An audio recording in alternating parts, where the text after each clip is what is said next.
দাঁত দিয়ে কাটেন, তো অবশ্যই আপনারা এগুলো দাঁত দিয়ে কাটবেন না। তো ওয়াও, আসসালামু আলাইকুম, হ্যালো এভরিওয়ান, সকলে কেমন আছেন? আশা করি সকলে অনেক অনেক ভালো আছেন। তো আজকে আমি আসছি জমিতে একটু ওষুধ দেওয়ার জন্য। তো আমি ওষুধ নিয়ে আসছি, হচ্ছে জাসকোল্ট। এটা হচ্ছে আপনার মাজরা পোকা যেটা হবে, সে মাজরা পোকার জন্য এটা। আর একটা হচ্ছে অ্যাডিটপ, এটা হচ্ছে পছন রোধের জন্য। আমাদের দিনাজপুর অঞ্চলে কিছুদিন আগে শিলাবৃষ্টি পর্যাপ্ত পরিমাণে হয়েছে, সেজন্য ধানের গাছের যে এরকম গাছগুলো সেগুলো নষ্ট হয়ে গেছে। নষ্ট হয়ে যাওয়ার কারণে সেগুলো এখন মাটির সঙ্গে পছন রোধে একটা পচাড়ি, যাকে বলা হয় আমরা পচাড়ি বলি, সেই পচাড়ি বেশ ভালো দেখা যাচ্ছে, সেই কারণে এগুলো দিচ্ছি। তো আমি এগুলোকে এখন গুলিয়ে নিব সুন্দর করে। বোতল পেয়েছি, এটা হলে সুন্দর হবে। এক বোতল করে। হ্যাঁ,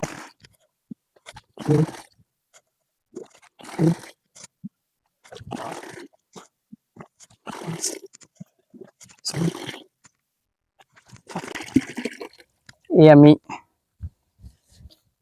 7 বোতল পানি দিলাম। এখন এগুলো কেটে নিব। মাত্রা হচ্ছে একর প্রতি 200 গ্রাম। তো আমি 1 একর জমিতে এই দুইটা দিব। তো আপনারা অনেকে এগুলো দাঁত দিয়ে কাটেন, তো অবশ্যই আপনারা এগুলো দাঁত দিয়ে কাটবেন না, কারণ এগুলো যেহেতু বিষ জাতীয়, তাই এগুলো দাঁত দিয়ে না কাটাই ভালো। যেহেতু আমার মাস্ক পরে আসার দরকার ছিল, কিন্তু মনের ভুলে রেখে আসছি। করে কিচ্ছু নাই, এইভাবে কাজ করতে হবে, তবে সেফটি ফার্স্ট আগে।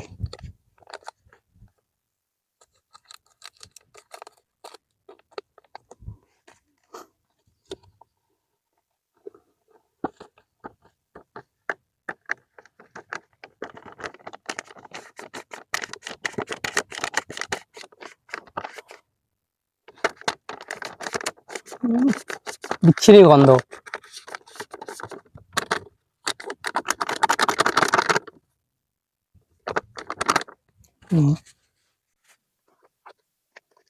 আমার উচিত ছিল মাস্ক পরে আসার, এখন বুঝতে পারতেছি ভালোবাসা।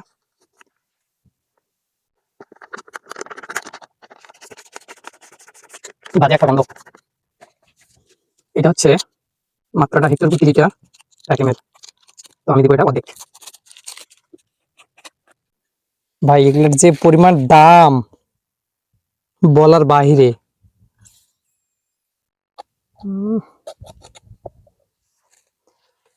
আমাদের এলাকায় এডিটপ নিচ্ছে 1950 টাকা। আপনাদের এলাকায় কত অবশ্যই কমেন্টে কিন্তু জানাবেন। যদি আপনি ভিডিওটি দেখে থাকেন অবশ্যই কিন্তু কমেন্টে জানাবেন। তো অর্ধেক এখান থেকে দিতে হবে, তাই আমি সিলটা তুলে নিব, নয়তো বোঝা যাবে না যে কতটুকু ওষুধ গেল।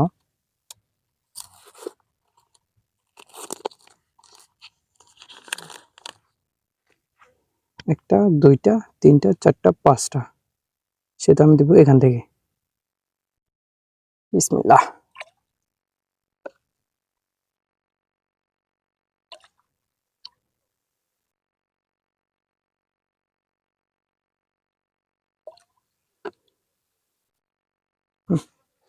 এনাফ।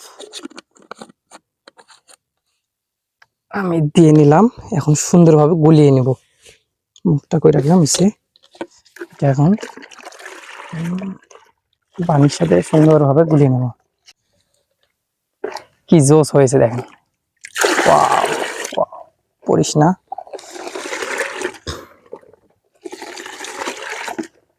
তো আমার এখন গোলাগুলি শেষ। এখন আমি এগুলো ট্যাঙ্কিতে উঠাবো।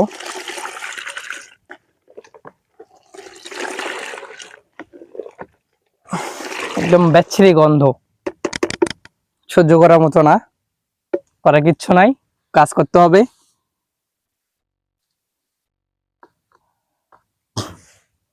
কারণ এক ট্যাঙ্কি ওষুধ ছিটানো 35 টাকা। তো আমি যেহেতু বাসায় আছি, এখনো দোকানে যাই নাই, দোকানে সেরকম এখন কাজ নাই, তাই ভাবলাম তো বসে তো আছি, বেশি না একটু কাজ করে আসি। কারণ যেহেতু আমরা কৃষকের সম্পদ, কৃষিকাজ তো আমাদের করতেই হবে, কম আর বেশি আর কি। তো আমি এখন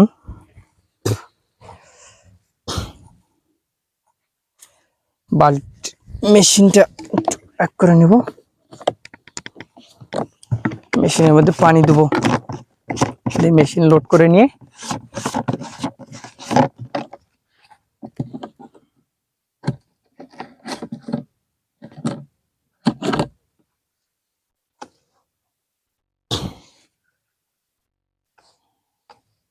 মেশিনের চালটা আগে সুন্দরভাবে নিয়ে নেব, কারণ পানিতে পর্যাপ্ত পরিমাণ ময়লা আছে দেখলাম, তাই আমার সেফটিটা আগে। কারণ পানি যদি ময়লা থাকে তাহলে আমার ওষুধ ছিটাতে অনেক কষ্ট হবে, তাই ময়লাগুলো আগে, ময়লার জন্য আগে আমি সেফটিটা দিয়ে নেব। সুন্দরভাবে দিয়ে নিলাম, এর উপর এই যে লেটটা দিলাম, আমার কোনো সমস্যা নেই, এখন আমি কাজ করতে পারবো। তো আমি যেহেতু আমি 7 জারকিনের জন্য 7 মগ দিয়েছি, এই 7টা বোতল দিয়েছি পানি, আর এখানে 250 গ্রাম বেশি হয়েছে, তাই আমি একটু বেশি করে নেব।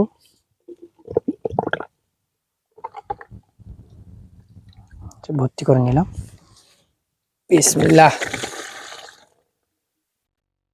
আর একটু দিব, যেহেতু ওখানে বেশি বেশি হয়েছে, না তো ওগুলা পরের জমিগুলো তো বেশি হলে, ওষুধ বেশি হলে সমস্যা।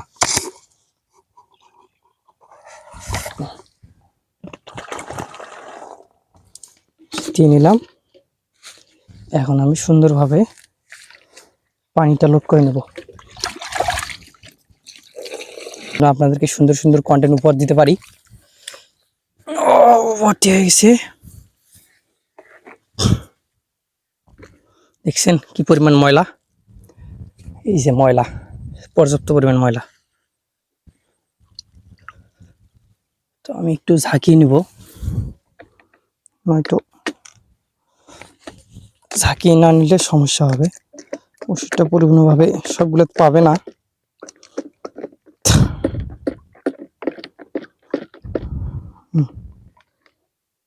হয়ে গেছে,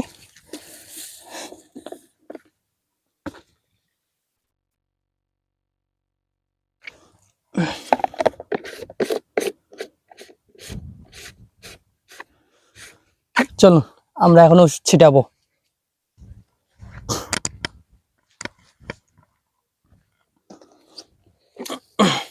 পর্যাপ্ত পরিমাণ ভারী, উফ বাবা,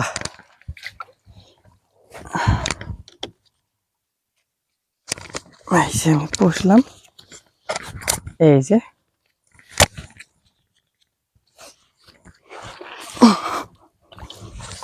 আল্লাহ আকবার।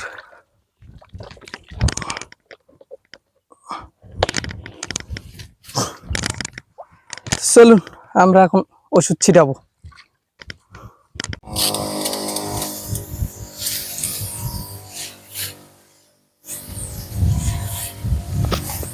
আলহামদুলিল্লাহ, এখানে যেহেতু আমি অনেকগুলো ওষুধ ছিটাবো, তাই আমি ভিডিওগুলি স্কিপ করে দিয়েছি, নয়তো অনেক সময় লাগতো। তো আপনাদের দোয়া ভালোবাসা যদি পাই, আমার যদি ভিডিওগুলি আপনাদের ভালো লেগে থাকে, অবশ্যই একটা কমেন্ট করবেন, একটা শেয়ার করে দিবেন, এবং অবশ্যই লাইক এবং সাবস্ক্রাইব করে পাশে থাকবেন পরবর্তী ভিডিওর জন্য। আপনারা আমার জন্য দোয়া করবেন, আল্লাহ পাক যেন আমাকে সুস্থতা দান করে এবং সবসময় যেন সুস্থ থাকার নিয়ামত দান করেন।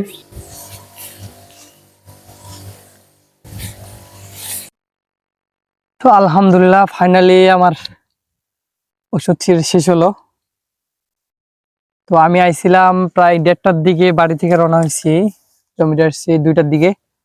তো এখন বাজতেছে প্রায় 4টা, 4:30, না 2.5 ঘন্টা লাগলো। আর আমি ওষুধ ছিটালাম 7 জারকিন।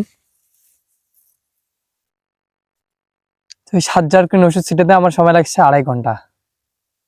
তো আমি যদি এইটা কারো দ্বারা ছিটে নিতাম তাহলে পার পিস জার্কিন প্রতি আমাকে দিতে হইতো 35 টাকা। তাহলে আমার 7 জার্কিনে আমাকে হলেও দিতে হতো আপনার 245 টাকা। তাহলে আমি 245 টাকা বেঁচে গেলাম এবং ইনকাম করলাম আর কি। বেঁচে গেলাম বলতে ভুল হবে। যেহেতু দুপুরে খাবার খাই নাই তাই একটু নার্ভাস লাগতেছে, কিন্তু ব্যাপার না, কারণ আমরা কৃষক ঘরের ছেলে, এগুলা কোনো ব্যাপার নয়।